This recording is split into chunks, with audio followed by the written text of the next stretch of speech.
Hey peeps, today we're talking about research summaries, a particularly important superpower to have as a UX researcher. Now, research summaries are not the same as research reports. Research reports are the primary unit of output of a particular research project, whereas research summaries is a piece of documentation of the whole project. And why should it be important, you might ask? Well, in general, it's really important to be able to communicate your research in a concise way in a written form, and that is a skill you can practice really well with creating research summaries. As documenting projects will allow you to build context and build research programs over time rather than working within siloed projects every time. And aside of building context and creating impact, it's also really helpful for you personally to have your work well documented so that at any time you could look back, pick any one of the projects you've worked on and include them in your portfolio, and most of the work will have already been done beforehand. So I divide my research summary into two major parts. One is context and the other is outcomes. Within context, you will find external and internal context. The external context is basically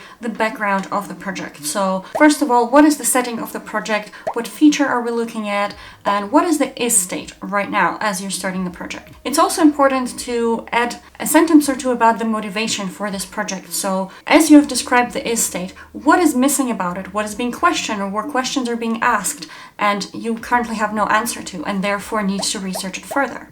In this section, you might also include the actual research question for your project. Now, after the background of the project, which is more of an external context, we'll come to the internal context, which is basically the methods part. So you will want to describe which methods you used, why you decided to use those particular methods, if there was a decision to be made between several methods that might be fitting. And you might also want to give a quick overview of who the participants were and how many participants were in this project. Now, in the outcomes part, you will talk about the key insights you have gained from this project, as well as the recommendations that you or the team is making based on those key insights. At the very end of the project, I would also add a part with key decisions. So after you have presented your key insights and recommendations to the stakeholders, to the team, decisions have been made about what will be built or not, what will be changed, and I would document those decisions as well for context so that looking back at this research summary a year down the line, anyone, including you, would be able to get a quick overview of what has been done, why, and what was the outcome, what was the actual change made as a result of this project. This is also extremely helpful when someone is picking up the same feature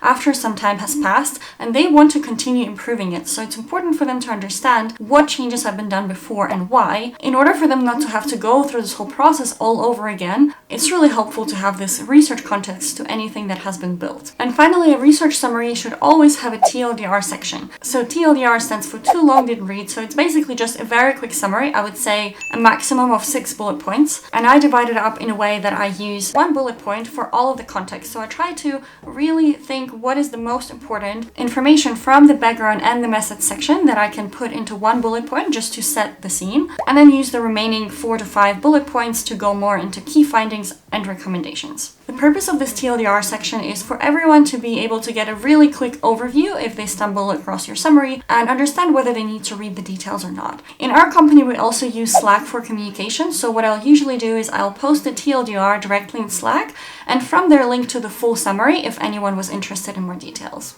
Now, it is important to distinguish between a research report and a research summary. Whereas in a research report, you will focus primarily on the key insights and recommendations made, and you might have a discussion with the team about which of the recommendations you might take forward and what it might look like. So really, you will provide a minimum of background on this project, and you will use a lot of the materials such as quotes, video snippets, audio snippets to really bring the research closer to the stakeholders, to the people building the changes in the end. So you might use a lot of the space and time within your research report to really go into the details of the observations that you've made and therefore the insights that you have derived from it. In the research summary, you're really trying to summarize the whole project in a really concise way that also includes the decisions that have been made as a result of the research in the end.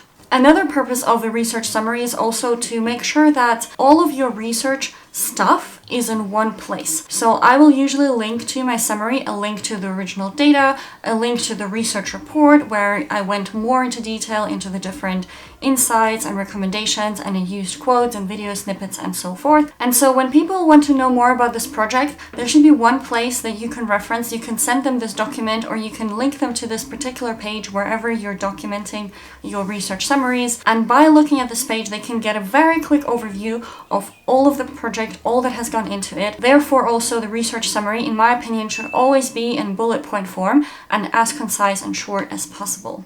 So this summary is really helpful to build context, to document a project as a whole, to have one source of truth for everything relating to this project in a very concise form that is easy to digest. And for those people who are interested in more details, they can follow the links to look at your analysis files or look at your research presentation or any other links that you might have linked to this initial summary. Of course, it also really improves findability. Now people don't have to look for that particular slides presentation you gave or try to figure out where the original data lives if all of it has been linked back to your research summary, and therefore you only ever have to share one document with anyone who wants to know more about this particular project that took place. This also makes it very easy to build on top of this project and develop it further, to pick up some of the recommendations that maybe haven't been implemented straight away and implement them down the line, because all of the context already exists in your research summary. And finally, you can use your research summary to build your portfolio quite easily, because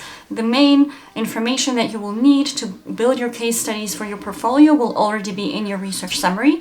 The only thing you might add on top of that is a little bit more around the impact of this project, which of course you will know only later down the line as some of these things that you have researched and recommended have been implemented. If you want to know more specifically about impact, so how to measure it and how to communicate impact of your work, it's very, very important, be it in your interview process or in your performance review, to be able to make a case for yourself talking about impact of your work, not just the work itself. So make sure to view my video on impact, which I will link up here and also in the description below. I hope this video was helpful, so let me know whether you do research summaries in your work, and if not, what other options you have found to keep this kind of documentation fresh and to develop projects into programs over time.